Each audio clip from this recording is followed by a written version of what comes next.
Hi there, this is session 1 of Unit 11, Building Successful Business Teams for Assignment 2.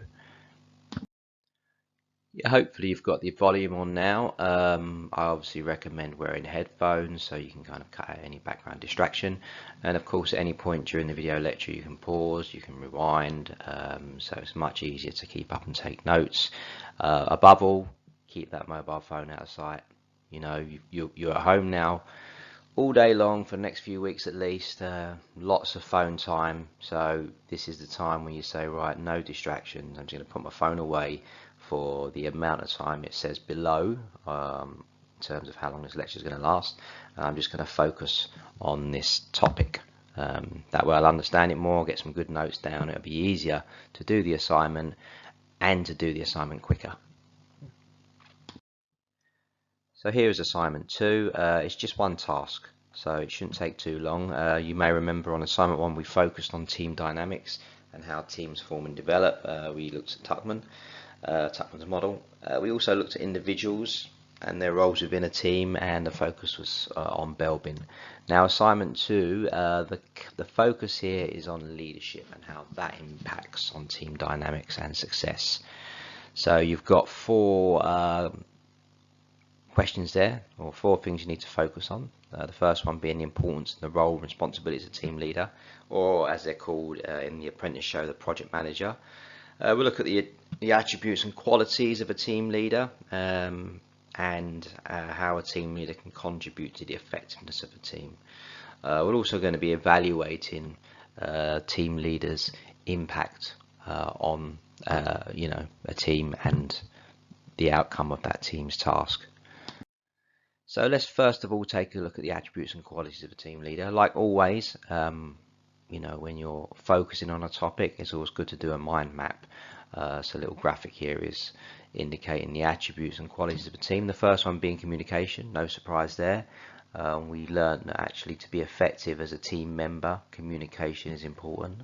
But as a team leader, that becomes even more important. So to have clear, effective communication is obviously going to allow the team itself to have an understanding of the goals and the objectives of the team. And you'll see when we start to talk about the roles and responsibilities of a team leader why communication is so important. But I'm only going to touch briefly on these. On Moodle there is a link that you can click on and you can look at why the attribute of communication is such an important aspect for a team leader. Also being approachable and available is key. Being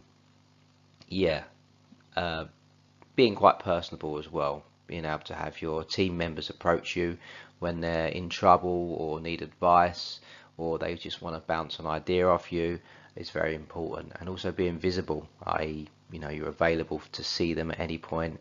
You all may have heard the term, my door is always open.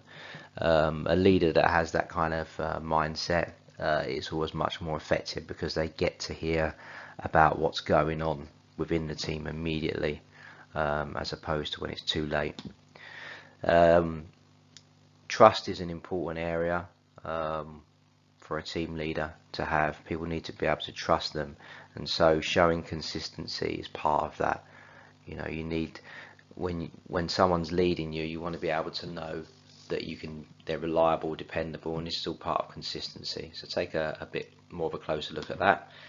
And of course, often people are promoted into a position of a team leader or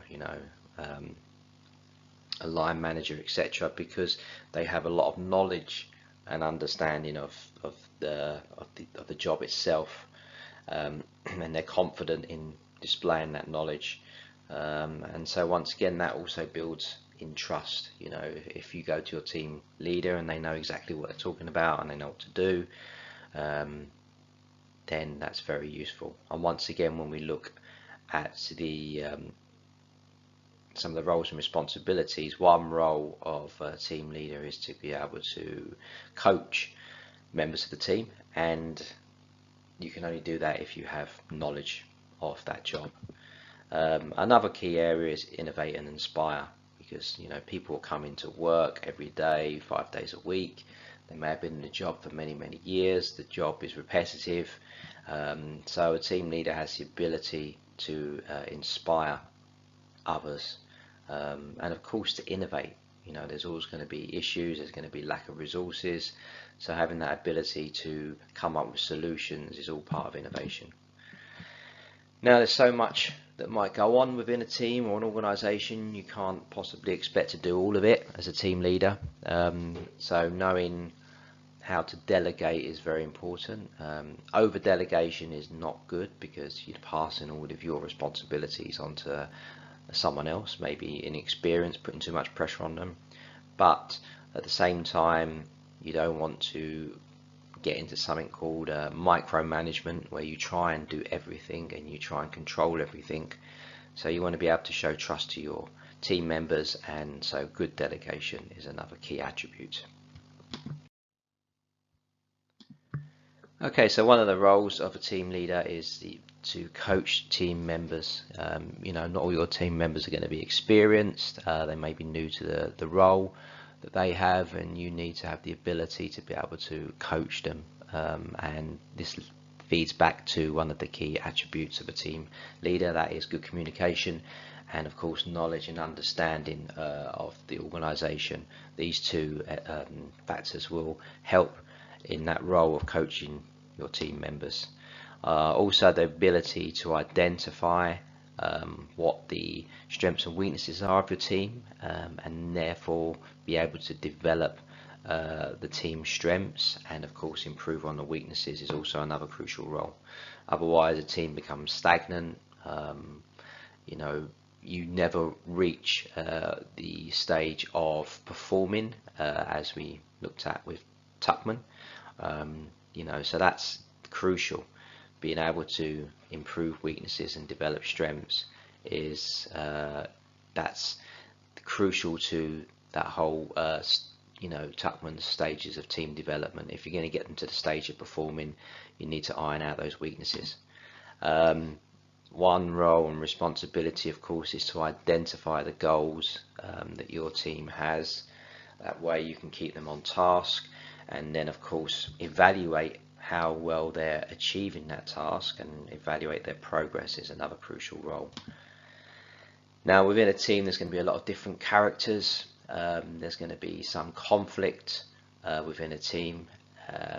Some people are quite emotional, and if conflict gets out of control, then the resources and energy of that team are often put into that conflict, and therefore nothing really gets done. So being able to step in and resolve a conflict is another crucial role. Also, the team will generate a lot of ideas. There'll be things that will need to be changed kind of on the hop when looking at the goals and the objectives of the team. So being able to organize the team's initiative is very important. To get them focused on each task is a key role. So yeah, looking at the assignment brief here, the first focus is the importance of the role and responsibilities of a team leader. So we looked at that in the slide. We did a mind map. You're just going to outline some of the roles and responsibilities of a team leader. You can be quite general. You don't need to apply them to anything at the moment. You can be quite general. The next part though is talking about attributes and qualities. We've already done that on another slide, or on the second slide. So here you're going to identify some of the qualities and attributes of a team leader. However, you must apply them to the two team leaders that you watched on the episode of The Apprentice. That's very crucial. So you might say one of the key attributes is to have effective communication, and give reason why that is, and then say whether Kenna, for example, from the boys team, communicated effectively.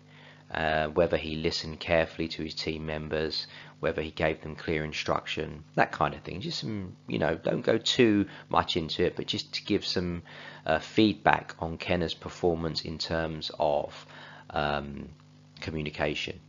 And then look at some of the other attributes and qualities. You don't need to cover all of them, just the ones that you feel stood out for that particular team leader if you want. The next stage is to then look at those attributes and qualities in terms of how they impact on the team and even the organization. So staying with communication, if a team member is an effective communicator or a very good communicator, it means, sorry, if a team leader is a very good communicator, it means that they can, they can give out instruction more clearly.